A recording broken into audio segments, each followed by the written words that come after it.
Ketua KPK Firly Bahuri kembali unjuk jurus kesaktian. Sebelumnya dia mangkir dari panggilan polisi terkait kasus dugaan pemerasan terhadap tersangka suap ex-Menteri Pertanian Syahrul Yassin Limpo. Sekarang dia mangkir dari panggilan Dewan Pengawas KPK untuk kasus yang sama. Di antara pimpinan KPK, hanya Wakil Ketua KPK Nurul Gufron yang hadir. Beberapa orang beralasan sakit, ada yang juga di luar kota. Sementara Firly katanya punya agenda lain, tapi ada juga yang mengatakan alasan Firly tidak jelas. Hal yang agak ganjil di sini, Firly malah minta dipanggil setelah tanggal 8 November. Dewas KPK sendiri menyatakan permintaan Firly itu kejauhan. Memang agak aneh sih Firly ini. Posisi Dewas itu tentu lebih tinggi dari dirinya. Mestinya Firly yang menyesuaikan jadwalnya dengan jadwal pemanggilan Dewas. Bukan malah Dewas yang harus menyesuaikan dengan jadwal Firly. Tapi Firly sepertinya sedang mempersiapkan diri sebelum pemanggilan itu.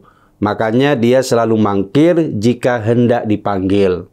Jurus mangkir Firly itu terbukti efektif. Pasalnya, baik kepolisian maupun Dewas KPK belum melakukan langkah tegas. Mestinya kebiasaan mangkir Firly itu telah cukup menjadi pengingat untuk lembaga terkait agar tidak mudah disepelekan.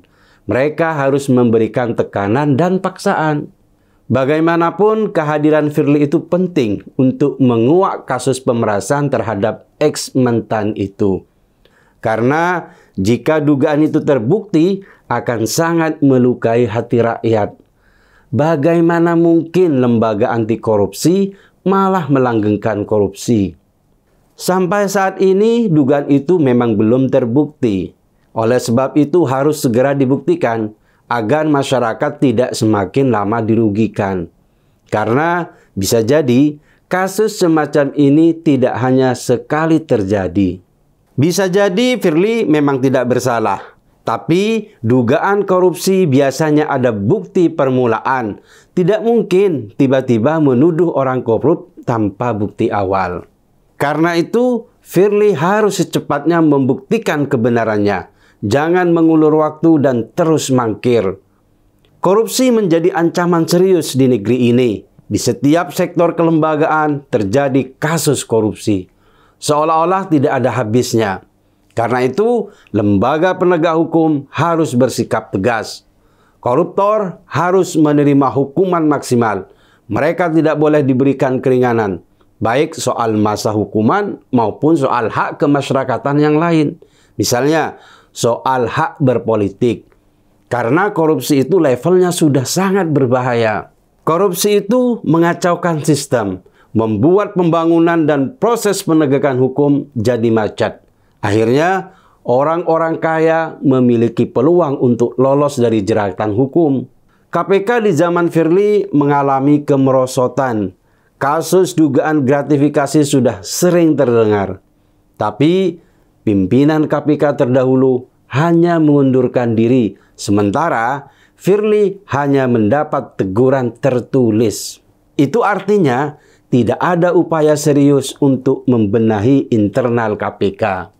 Mestinya orang-orang yang ada di KPK itu adalah orang yang benar-benar bersih. Mereka harus paham bahaya gratifikasi. Tapi jika pimpinan KPK saja melanggar, apalagi jajaran di bawahnya. Lalu bagaimana dengan cita-cita membersihkan korupsi di Indonesia? KPK harus dikembalikan pada posisinya seperti saat dilahirkan oleh gerakan reformasi. Jangan sampai marwah KPK terkikis oleh oknum yang tidak bertanggung jawab di KPK.